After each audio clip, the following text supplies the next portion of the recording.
I had a really normal pregnancy as far as twin pregnancies go. Positively boring, wasn't it? Yep, yeah, it really was. Nothing much was happening. And then at 23 weeks, in the middle of the night on a Saturday night, I had a show and rang my maternity unit, which I'd never even visited yet. And they asked me to go straight in. And as soon as I got there, they told me, you are in labour and you're so far gone that there's nothing we can do to stop it. You're going to have your babies. And I knew very little about premature birth, but I knew that 23 weeks wasn't really a good sign. It was the code they used that's very thinly veiled. It's going to be, these babies are very tiny. They're going to be very poorly if indeed they make it. Yeah. And that was code for us of, don't get your hopes up, kids. It's not looking good. And the two paediatricians who came to talk to us were lovely and explained everything as much as they possibly could, but obviously part of that explanation is we don't know what's going to happen.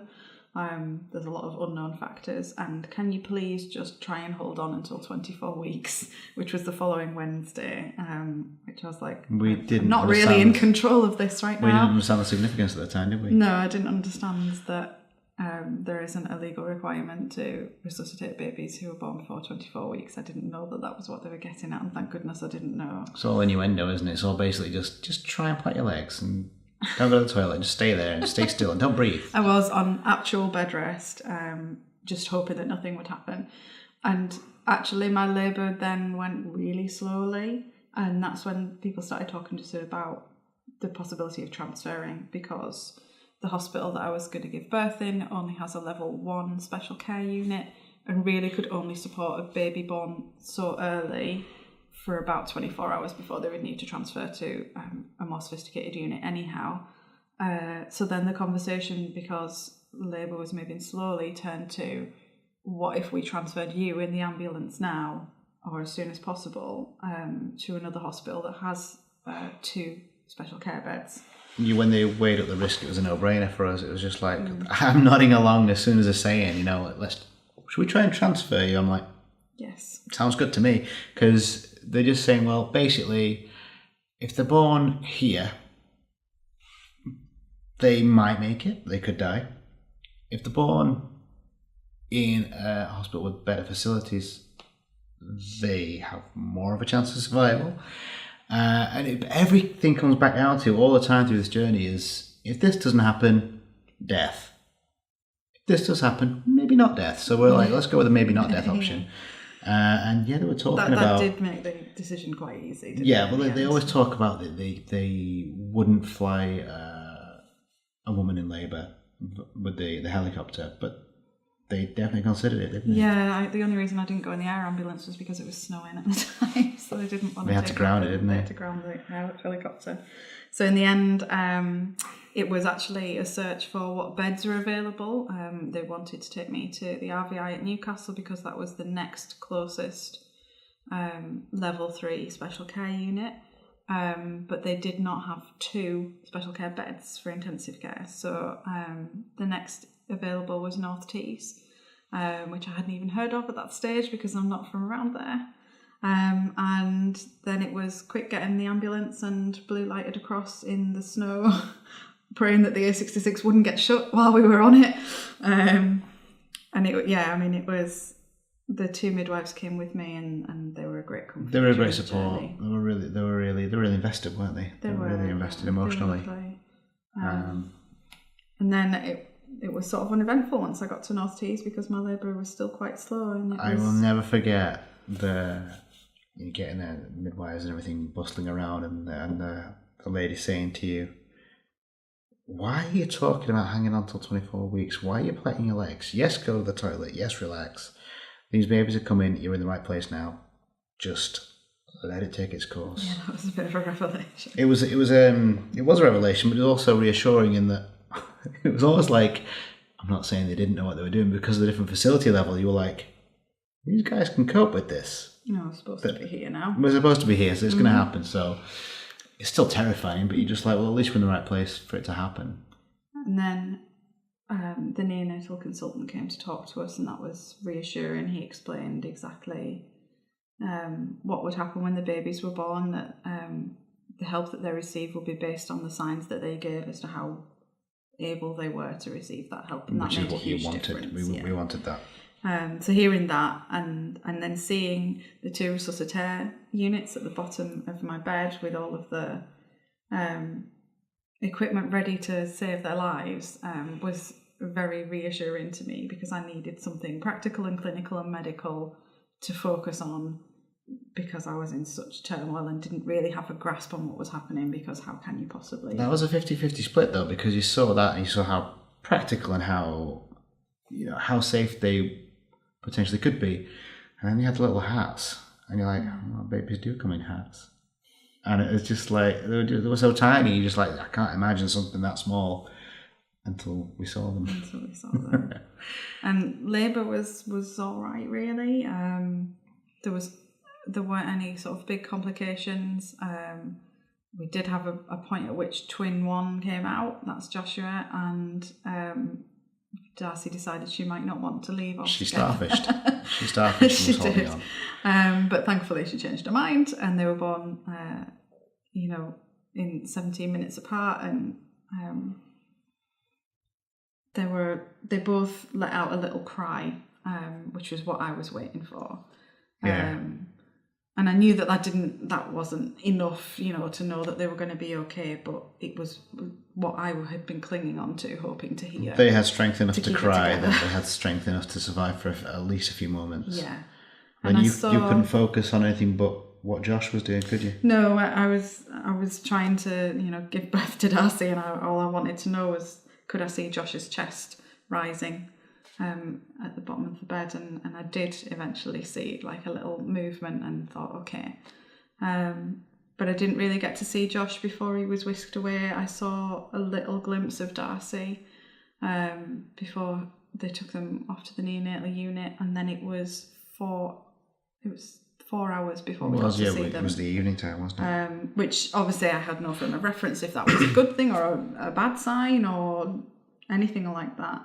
And walking into the neonatal unit was a little bit terrifying, and just very alien. I'd never been in one before. All I knew was incubators existed, and that was the extent of my knowledge about premature birth. Well, I'll never forget on there, because this was the direct comparison we had with the 2 neonatal units, was it felt really warm because it was small. Because the space was relatively big compared to how many incubators that were in there, so you had a bit of space to move, and there's nurses and consultants milling about, but it felt kind of warm, and it did, and the nurses didn't feel too clinical, which is weird. No, and the nurses were really welcoming and kind of showed us in, and I can remember just standing, probably looking a bit lost, not knowing what to do, because I don't have any other experience of birth, but I imagine when you give birth and you get that skin-to-skin contact that's so important, you feel an instant connection. But when you haven't even seen your child, they don't necessarily feel like yours yet, and they just belong to this incubator land. And I didn't really know, I couldn't really focus on what I was supposed to do because there aren't any instructions for that. And I can remember Zoe, one of the nurses, saying to me, "Have you touched them yet?" And I thought, oh God, I haven't touched my children yet. That yet. stopped me in my tracks. My heart stopped. I was like, that's the thing, isn't and it? Then my second thought was, am I allowed to? Mm-hmm. Which now strikes me as really, really sad. But at the time, that was just, I was like, oh, I'm allowed to touch them? They look so small, though. They look like the softest touch might break them. So. Yeah. And then, you're introduced to these 2 sort of little alien-looking things that aren't how they're supposed to be, and trying to figure out how to relate to them and know that they're yours when you can't hold them is a really unusual and strange thing that I don't know if anybody would ever handle. I imagine anyone who's been through anything like this has probably got a similar thought that sort of lurks in the back of the mind that's like, I found attachment quite easy. I found it quite easy to get attached to them, but I imagine there's lots of different degrees of the no physical contact or the limited physical contact made it hard to form an instant bond. But also the idea of don't get too attached because you don't know how long they're going to be kicking for. So you do sort of you want to sort of preserve yourself and your own emotions by just being like keeping a slight distance. But I'm rubbish at that anyway, so I was just let straight in. Yeah. But yeah, it was. And then they went through every preemie textbook condition there is. We didn't know there were textbook at the time. No, we didn't. I found that really helpful when the doctors would say to us, "This is what we expect to happen," because I had no frame of reference for it. But they both. Joshua perforated his bowel at 9 days old and had to be transferred to the RVI for surgery, and then we spent 2 weeks at separate hospitals going back and forth, knowing that Darcy was pretty much on the verge of the same thing. And eventually, yes, she was the same, and she came over in the same way, very blown up and bloated, and she was actually coming for a different operation, and we had to cancel that one and put the emergency bowel surgery in. And she would be 3 weeks old when that happened, and that was our first immediate life or death moment where we were really prepared to say goodbye to her. What ended up happening was Josh and Darcy went into surgery on the same day, in the same 24 hours. Yeah, split by. So Josh went in on the evening, and Darcy went in at like 7 o'clock in the morning because she was so urgent. And we'd by this stage, this was the third operation between them, so we were used to going through the consent form with the anaesthetist or the surgeon at the time, and this one all of a sudden was very different, and the anaesthetist made sure to tell us what she would do in the middle of the surgery if she knew that Darcy wasn't going to make it. No one had said that to us at this stage. No. All the surgeons and everything had been so confident with, we do this all the time. This one was, don't get comfortable, kids. This is going to be a difficult one. And we had to go back, didn't we, to Crawford House with the mentality of the longer we don't get a phone call, the better. If it goes on for 2-3 hours, she's still kicking. And if we get a call really early, that means it's the middle of the operation, something's gone wrong, and we got a call within an hour and a half, and I was absolutely beside myself when I picked that phone up. We bolted up right, didn't we? Because we were trying to get some kip, because we didn't sleep very much in the 24 hours preceding that. It's just easier to cope if you're unconscious. Yeah, we just thought, we'd go to sleep, and then 3 hours will pass, and then we'll get a call, and then we'll have the worst news in the world. And then when the phone rang, we both bolted, and I remember you looking at me just like...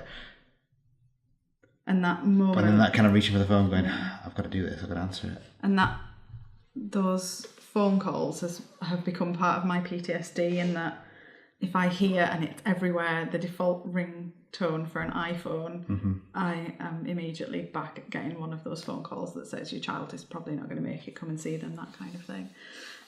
But it was Darcy's nurse, who we'd met for the first time that day, God bless her, literally as she was pushing the trolley to surgery. "Hi, I'm Sarah. Hi, nice to meet you. Please save my child's life." She rang, and literally as I picked the phone up, because she knew, how important it was, I picked the phone up and she said, "She's fine." And I could breathe again. I remember not hearing the message, but hearing the tone of voice. You can hear it on the other end of the phone, and she sounded surprised and happy. Yeah. And I was like, everyone was surprised that she made it through. Yeah, I've never actually walked onto, before or since that moment, never walked onto that ward and had everyone so buzzing. Yeah. Everyone was like, this is a remarkable turnaround. And that was surgery number 3 of 7 that they would eventually have. They both had heart surgery at the Freeman Hospital, which is a minor procedure, but obviously on a tiny baby, they weren't even 2 pounds when they had that surgery done. That was a massive risk. And they both kind of flew through that, really. So they both had bowel problems, so they had a stoma put in each. They both had the heart surgery, and their lungs were horrendous, really. And they both had a lot of very touch and go nights where we've given them all the oxygen we can, we've given them all the support we can. We just have to sit and wait and see what happens, and that's really difficult to deal with. Unknown factor is probably one of the harder parts for someone like me, who's a little bit of a control freak, to deal with, as to you just have to sit next to the incubator and see whether or not they make it till morning. It's such an alien thing. And they ended up being in intensive care for 12 weeks, I think, Josh was saying. And then started to move down through high dependency unit. And Joshua ended up being quite a bit behind Darcy. He had a lot of trouble feeding, his stoma wasn't working, and he was on chemical feed for a very long time, while Darcy To the point we were saying, can't we just stop this? Can't we just stop this? He's going green. Can't we stop it? He had real problems with jaundice in his liver. Yeah. And then at a certain point, Darcy just started to overtake him. She breastfed early. I knew she was going to have attitude when she was 33 weeks, and they said we can't start breastfeeding before 34 weeks because the suck reflex just isn't good enough. And Darcy obviously heard that and pulled out 3 feeding tubes in one shift, and they were like, let's just try her with breastfeeding. And she was like, let's do this. And I had a horrendous breastfeeding journey. It was really difficult. I never produced enough milk for both of the twins, and I found that really hard to deal with and felt like I was a huge failure, and kept ploughing on because I was not going to give up. Regardless of how awful I was making it on myself, I couldn't give up. I couldn't stop. Because it was the one thing that I had a choice over. So I was going to make that choice, even though I was making it harder for myself in a way. I was just determined I was going to give them that best start in life that I possibly could. I